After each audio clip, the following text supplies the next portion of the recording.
Hi my friends.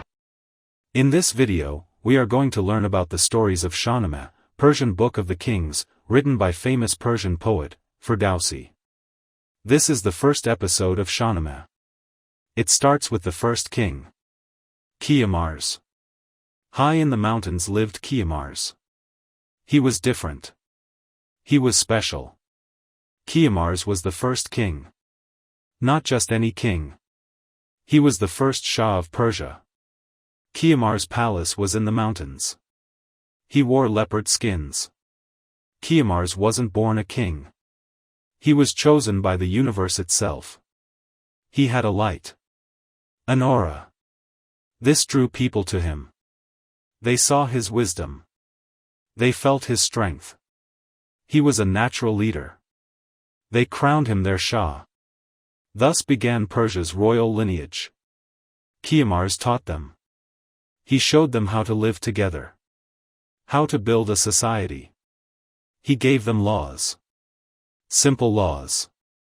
But important. Word spread about Keyumars. It traveled on the wind. It whispered through the trees. From the highest mountaintops to the deepest valleys, all heard of Persia's king. They heard of his wisdom. They heard of his justice. Time, as it always does, marched onward. Keyumars now felt the weight of years upon him. His beard was now streaked with silver. He knew his time as Shah was finite. The future of Persia weighed heavily on his mind. He needed an heir. He needed someone to carry the torch of his legacy. He had a son called Siamak. Siamak was indeed a magnificent son. Strong, intelligent, and kind, Siamak possessed a natural charisma that drew people to him. He was loved by all who knew him. He was everything Keyumars could have hoped for in an heir. Keyumars shared with his son the stories of their people.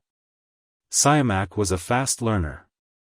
He listened intently to his father's words, he walked among the people, listening to their concerns, understanding their needs. But even in this time of prosperity, a shadow lurked. A shadow that threatened to consume everything Keyumars had built. His name was Ahriman, the embodiment of evil. Jealousy consumed Ahriman. He despised Keyumars and his kingdom. He craved power. He craved dominion over all creation. Ahriman couldn't stand the sight of Keyumars' success, the love people had for him, and the peace that reigned in his kingdom. He plotted in the darkness. He gathered an army of his own, creatures of darkness, born from malice and hatred. A storm was brewing. High above the world, in the celestial realms, resided beings of pure light and goodness. They saw the darkness brewing, felt its icy grip tightening around the world. Sorosh, a radiant angel, was tasked with warning Keyumars. He descended from the heavens, his wings shimmering like 1,000 stars. He found Keyumars meditating on a mountaintop, his face etched with worry. Sorosh whispered, "Beware. Ahriman is on the move. He envies your kingdom, your prosperity, and the love your people have for you and Siamak. He plans to attack." Keyumars listened intently. He knew of Ahriman, of the evil that lurked in the shadows. He had hoped that his reign had kept the darkness at bay, but he knew deep down that it was only a matter of time before Ahriman struck. He seeks to destroy all the good you've created, to plunge the world into chaos, Sorosh continued, you must be prepared. Ahriman and his son are powerful, and their army is vast and ruthless. Do not underestimate them. The armies clashed on a battlefield drenched in the blood of men. The earth trembled under the weight of their fury. Keyumars, old but still a formidable warrior, led his forces with courage and determination. Siamak fought like a lion. But Ahriman's son was a cunning adversary. He lured Siamak away from his men, deeper into the heart of the battle. There, amidst the carnage and the deafening roar of war, Siamak met his end. Ahriman's son, fueled by hatred and malice, struck him down, silencing his laughter forever. The news of Siamak's death spread through the ranks like wildfire, extinguishing the flames of hope in the hearts of Keyumars' warriors. Their prince, their beloved Siamak, was gone. Despair settled over the battlefield, heavy and suffocating. The kingdom was plunged into mourning. Gone was the laughter, the music, the joy that had once filled the air. Keyumars, broken by the loss of his son, shut himself away in his mountain palace. He refused food, refused comfort. All he felt was an overwhelming grief and a burning desire for vengeance. Sorosh, the angel, watched with a heavy heart. He knew that Keyumars was consumed by grief and rage. He knew that he was planning a terrible revenge, one that would only lead to more suffering. He descended from the heavens once more, appearing before the grieving king. Sorosh said, "I know your pain is great, but you must not let vengeance consume you." Keyumars looked up, his eyes filled with a terrible light. "Revenge? It is not revenge I seek, Sorosh, but justice. Ahriman and his son must pay for what they have done." Sorosh placed a hand on his arm, his touch as light as a feather. Keyumars considered Sorosh's words.